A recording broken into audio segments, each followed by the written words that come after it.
जय श्री राधा कृष्ण। पौष मास के कृष्ण पक्ष की फलकारी सफला एकादशी आने वाली है। सफला एकादशी जैसा कि नाम से ही पता चलता है, जीवन में सफलता दिलवाने वाली एकादशी है। और जीवन में काम में कौन सफलता नहीं पाना चाहता, इसलिए ये एकादशी सभी के लिए बहुत जरूरी है। सभी को इस एकादशी व्रत का पालन जरूर ही करना चाहिए। जो लोग वैसे एकादशी व्रत नहीं करते वो भी जीवन में सफलता पाने की कामना से इस एकादशी का व्रत जरूर करें। मान्यता है कि इस महाफलकारी एकादशी के दिन भगवान विष्णु की विधि पूर्वक पूजा व्रत करने से साधक को जीवन में शुभ फलों की प्राप्ति होती है और घर में खुशियों का आगमन होता है। मनुष्य को 5 सहस्त्र वर्ष तपस्या करने से जिस पुण्य फल की प्राप्ति होती है, वही पुण्य श्रद्धा पूर्वक रात्रि जागरण सहित सफला एकादशी का व्रत करने मात्र से मिल जाते हैं। सफला एकादशी के दिन व्रत रखने से 1000 राजसूय यज्ञ का फल और 1000 अश्वमेध यज्ञ के बराबर फल की प्राप्ति होती है। अब आपको अति पावनी सफला एकादशी व्रत की कथा बताती हूँ। इस वीडियो में आपको एकादशी की 2 कहानी बताऊंगी। प्रेम, मन और भाव से इस कथा को सुनना, क्योंकि इस कथा को सुनने मात्र से ही मन की सभी इच्छाएं पूरी होती है। हाथ में फूल, तिल और दक्षिणा रखकर ही कथा सुने। एक समय भगवान श्री कृष्ण और अर्जुन का संवाद चल रहा था। अर्जुन श्री कृष्ण से सभी एकादशी व्रत की कथा को सुनाने की प्रार्थना कर रहे थे। भगवान कृष्ण ने अर्जुन को मोक्षदा एकादशी की व्रत कथा सुनाई, जिसे सुनकर अर्जुन ने प्रसन्न होते हुए कहा, हे कमल नयन, मोक्षदा एकादशी की व्रत कथा सुनकर मैं धन्य हुआ। हे मधुसूदन, अब आप मुझे पौष मास के कृष्ण पक्ष की एकादशी की महिमा बताने की भी कृपा करें। इस एकादशी का क्या नाम है, इस दिन किस देवता की पूजा होती है और इसके व्रत का विधान क्या है? मुझ पर कृपा करते हुए ये सब मुझे विस्तार पूर्वक बताइए। अर्जुन की जिज्ञासा सुनकर श्री कृष्ण ने कहा, हे कुंती पुत्र, तुम्हारे प्रेम के कारण मैं तुम्हारे प्रश्नों का विस्तार सहित उत्तर देता हूँ। अब तुम इस एकादशी व्रत का महत्व सुनो। हे पार्थ, इस एकादशी के द्वारा भगवान विष्णु को बहुत ही शीघ्र प्रसन्न किया जा सकता है। पौष मास के कृष्ण पक्ष की एकादशी का नाम सफला है। इस एकादशी के आराध्य देव नारायण है। इस एकादशी के दिन श्रीमन नारायण की विधि पूर्वक पूजा करनी चाहिए। हे पांडुनंदन, इस सत्य को जानो कि जिस तरह नागों में शेषनाग, पंछियों में गरुड़, ग्रहों में सूर्य चंद्रमा, यज्ञों में अश्वमेध यज्ञ और देवताओं में भगवान विष्णु श्रेष्ठ हैं, उसी तरह व्रतों में एकादशी व्रत श्रेष्ठ है। हे अर्जुन, एकादशी का व्रत करने वाले व्यक्ति को भगवान श्री हरि बहुत प्रिय है। इस एकादशी में नींबू, नारियल, नैवेद्य आदि अर्पित करके भगवान नारायण की पूजा करनी चाहिए। मनुष्य को 5 सहस्त्र वर्ष तपस्या करने से जिस पुण्य फल की प्राप्ति होती है, वही पुण्य श्रद्धा पूर्वक रात्रि जागरण सहित सफला एकादशी का उपवास करने मात्र से मिल जाता है। भक्त वत्सल भगवान श्री कृष्ण कहने लगे, हे कुंती पुत्र, मैं तुम्हारे स्नेह के कारण तुमसे कहता हूँ कि एकादशी व्रत के अतिरिक्त मैं अधिक से अधिक दक्षिणा देने वाले यज्ञ से भी प्रसन्न नहीं होता। इसे अत्यंत भक्ति और श्रद्धा से युक्त होकर ही एकादशी व्रत करें। हे राजन, द्वादशी युक्त पौष कृष्ण एकादशी का महत्व अब मैं तुम्हें बताता हूँ, तुम एकाग्रचित होकर सुनो। प्राचीन समय में चंपावती नगरी में महिष्मान नाम का एक राजा राज्य करता था। उसके 4 पुत्र थे। उसका सबसे बड़ा लुम्पक नाम का पुत्र महापापी और दुष्ट था। वो हमेशा परस्त्री गमन में तथा वैश्याओं के यहाँ जाकर अपने पिता का धन व्यय किया करता था। देवता, ब्राह्मण, वैष्णव आदि सुपात्रों की निंदा करके वो बड़ा प्रसन्न होता था। सारी प्रजा उसके कुकर्मों से बहुत दुखी थी, पर युवराज होने के कारण सब चुपचाप उसके अत्याचारों को सहन करने को विवश थे और किसी में भी इतना साहस नहीं था कि कोई राजा से उसकी शिकायत करता।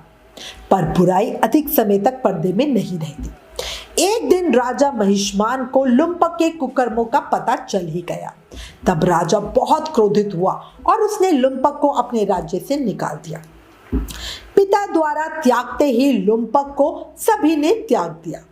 अब वो सोचने लगा कि मैं क्या करूं, कहाँ जाऊं। अंत में उसने रात्रि को पिता के राज्य में चोरी करने की ठानी। वो दिन में राज्य से बाहर रहने लगा और रात्रि को अपने पिता की नगरी में ही जाकर चोरी और अन्य बुरे कर्म करने लगा। रात में वो जाकर नगर के निवासियों को मारता तथा कष्ट देता। वन में वो निर्दोष पशु पक्षियों को मारकर उनका भक्षण करता रहता। किसी किसी रात जब वो नगर में चोरी आदि करते पकड़ा भी जाता तो राजा के डर से पहरेदार उसे छोड़ देते। कहते हैं कि कभी कभी अनजाने में भी प्राणी ईश्वर की कृपा का पात्र बन जाता है। होता है ना ऐसा ही कुछ एक समय लुम्पक के साथ भी हुआ। जिस वन में वो रहता था वो वन भगवान को बहुत प्रिय था। उस वन में एक प्राचीन पीपल का वृक्ष था। उस वन को कीड़ा स्थल, देवताओं का कीड़ा स्थल मानते थे उस वन को। वन में उसी पीपल के वृक्ष के नीचे महापापी लुम्पक भी रहता था।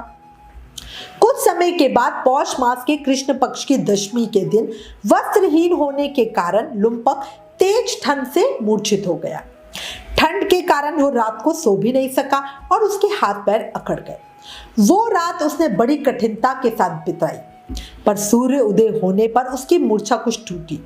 वो ज्यों का त्यों पड़ा ही रहा।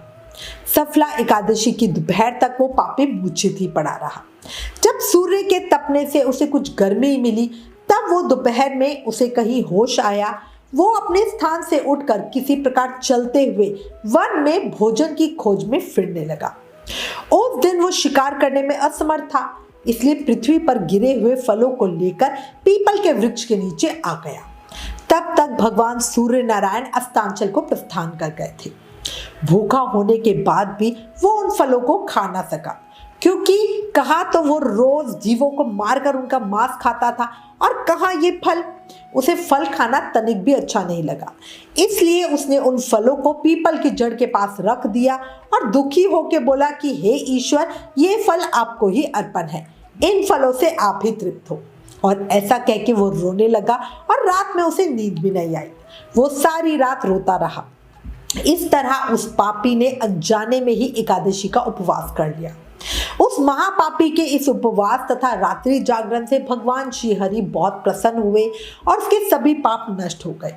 सुबह होते ही एक दिव्य रथ सुंदर वस्तुओं से सजा हुआ उसके सामने आके खड़ा हो गया। उसी समय आकाशवाणी हुई, हे युवराज, भगवान नारायण के प्रभाव से तेरे सभी पाप नष्ट हो गए हैं।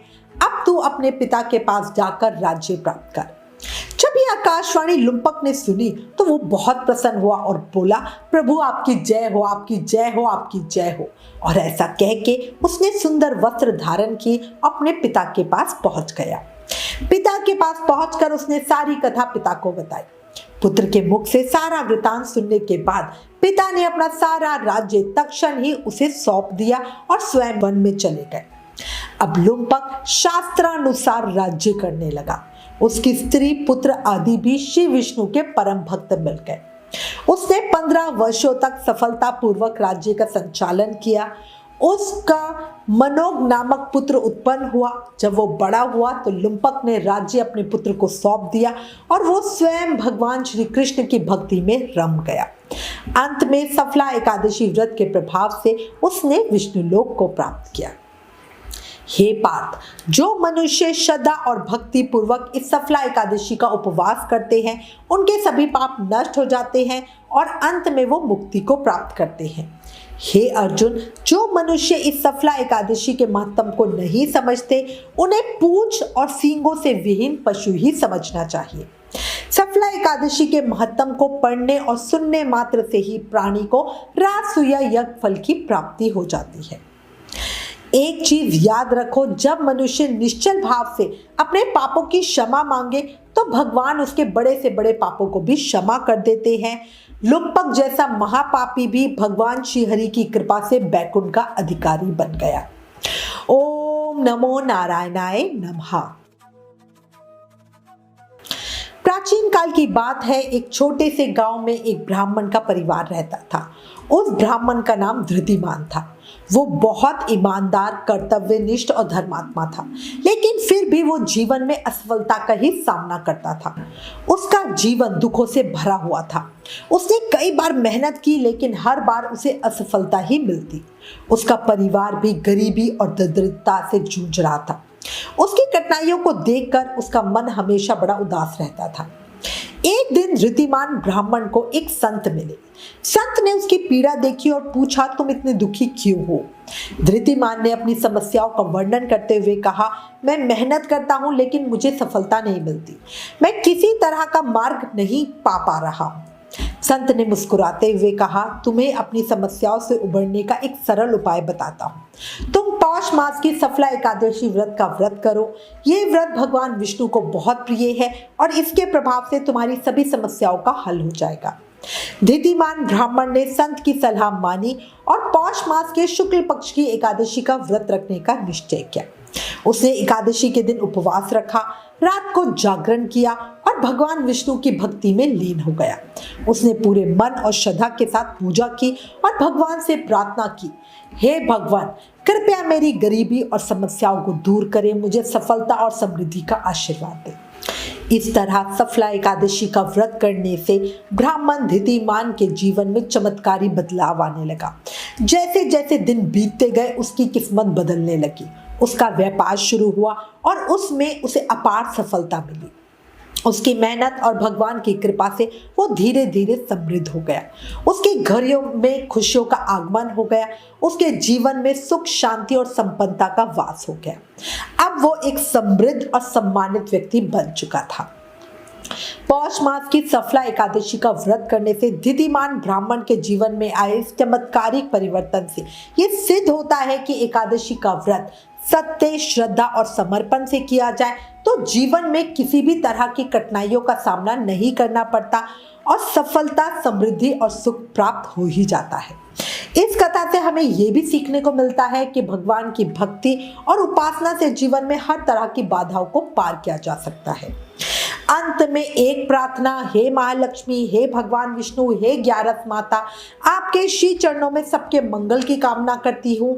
इस कहानी को कहते सुनते हुकारा भरते सब पर कृपा बनाए रखना, उनके मन की इच्छा पूरी करना, उनके जीवन में सुख, शांति, संपन्नता हो, साथ ही अपना आशीर्वाद और प्रेम भी देना। बोलो एकादशी माता की जय। ओम नमो नारायणाय नमः।